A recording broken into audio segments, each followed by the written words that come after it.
ప్రాణాలు కోల్పోయారంటే చాలా బాధ. సానుభూతి తెలియజేసుకుంటూ ప్రభుత్వం వాళ్ళ కుటుంబాలను ఆదుకోవాలని, అదేవిధంగా వాళ్ళ కుటుంబాలకు తట్టుకునే శక్తిని ఇవ్వాలని భగవంతుని కోరుతా ఉన్నాను. ఈ ప్రభుత్వం కూడా వీళ్ళంత తొందరలో ఈ రోడ్డు పూర్తి చేయాలని కూడా కోరుతున్నాను.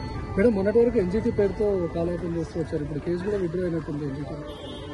అదే కదా, ఎన్జిటీలో కేసున్నా కూడా ఆలూరులో ఇన్సిడెంట్ జరిగినప్పుడు నేను ఆ రోజు చెప్పాను, ఎక్కడైతే చెట్లు ఉన్నాయో వాటికి రేడియం స్టిక్కర్స్ అతికించండి టర్నింగ్ లో, ఎక్కడైతే రోడ్డు నేరో షోల్డర్స్ అంతా కూడా గ్రావెల్ పోసి సెట్ చేయండి అని కొంతమంది చేసుకోవచ్చు. ఆ తర్వాత కొన్ని పెట్టిన ఇక్కడ కూడా గ్రావెల్ సెట్ చేసుకోవచ్చు.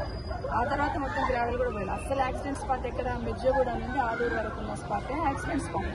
అక్కడనే టర్నింగ్ ఉంటుంది, అక్కడనే ఉంటుంది, అక్కడనే వెహికల్స్ తడబడుతుంటాయి. ఆ స్పాట్ చేయాలి. ఆ స్పాట్ షోల్డర్ చేయకుండా కాంట్రాక్టర్ చెప్తే చేసేవాళ్ళు, చేయకుండా ఎంతసేపు